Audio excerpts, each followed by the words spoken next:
So I'm just going to say it right off the bat. This is not going to be an educational video in any way. We are calling one quail just because we have one too many males in this group. There's 7 girls in here, and there's 3 males. We'd like to keep 2 males because anyone who keeps birds know that if you're trying to breed them, you want to keep at least 2 males if you can, in case one happens to pass away or get lost or eaten. So we're just going to call one, and we're going to try it. So this is more just going to be if we make any mistakes and what we're going to learn from them. So Josh was going to go ahead and get one of his quail out. Obviously, you want to be very careful handling quail because they can fly. And so the difference here between the males and the females, the way that we're telling the difference, there's multiple ways to tell the difference. But the males have this tan chest here, and the girls have like a lighter tan with black spots all over their chest. So as you can see, he has no black spots on his chest. His first black spots start like up at his face. So this boy, he is definitely a boy. So we're going to take him up, and we're going to cull him.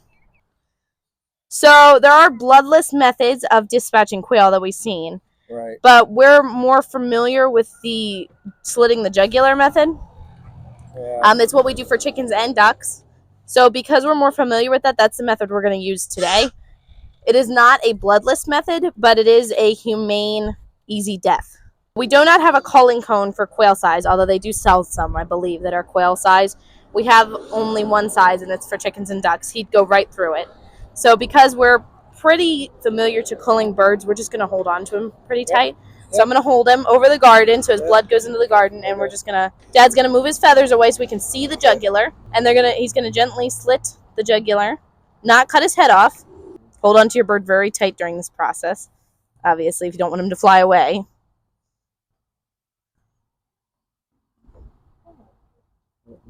He hasn't cut him at all. He's just getting his feathers.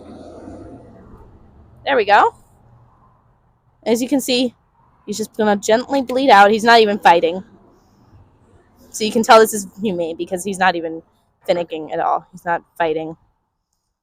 They may jump around a little bit towards the end, but he's not fighting at all right now. I could probably let him go. He probably wouldn't even move. The heart stays beating during this process, and it pumps out the blood, so he doesn't feel anything. His heart will just keep pumping until all of his blood's gone, and then it'll stop. Yeah, I'm pretty sure. I think he already died, which is actually a pretty fast bleed out. Yep. Chickens and ducks are obviously going to take longer to bleed out than quail, because quail are smaller. Yep. So depending on how big the bird is, that's how long it's going to take to bleed out. So once we're sure that he's dead, which we're sure at this point that he's dead, he barely moved, as you've seen the whole thing.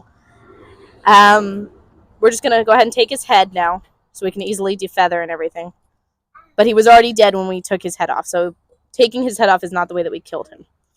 So that was pretty simple. He barely moved around. So if you're comfortable already with culling, I would say holding your quail by hand is probably fine. If you've never culled anything before, getting a cone that's quail size may be recommended. Yep.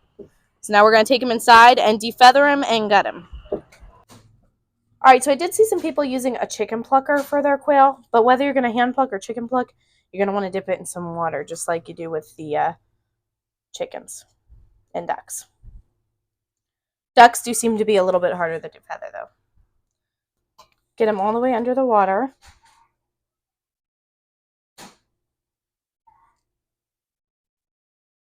And then you can usually tell if the feathers are going to come off easy, as you can see. And they're coming off pretty easy now, so I think we're good. After dipping the quail in hot water, it was time to defeather it. This was pretty easy after dipping it in hot water. The feathers come out fairly easily, and it only took about 10 minutes to defeather the entire bird.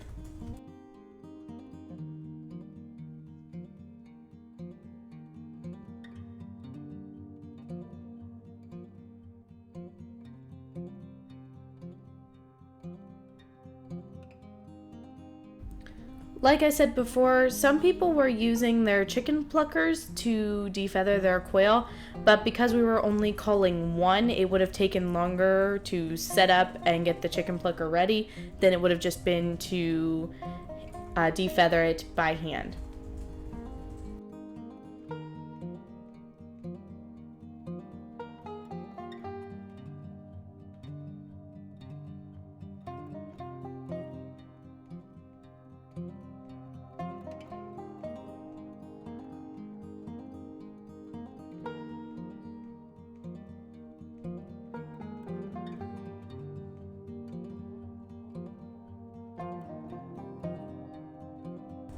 The last step was to gut it, and I found this pretty easy.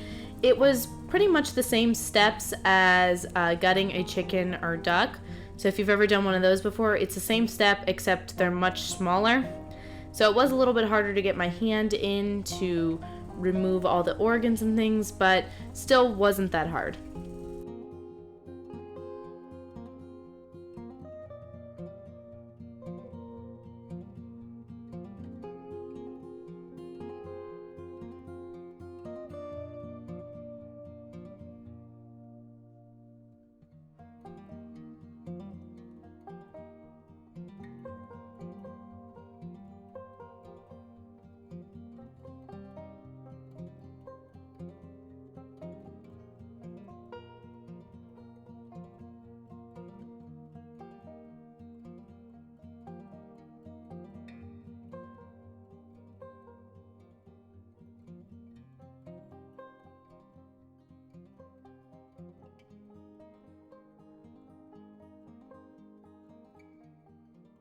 Now I have the quail in a bowl of salt water.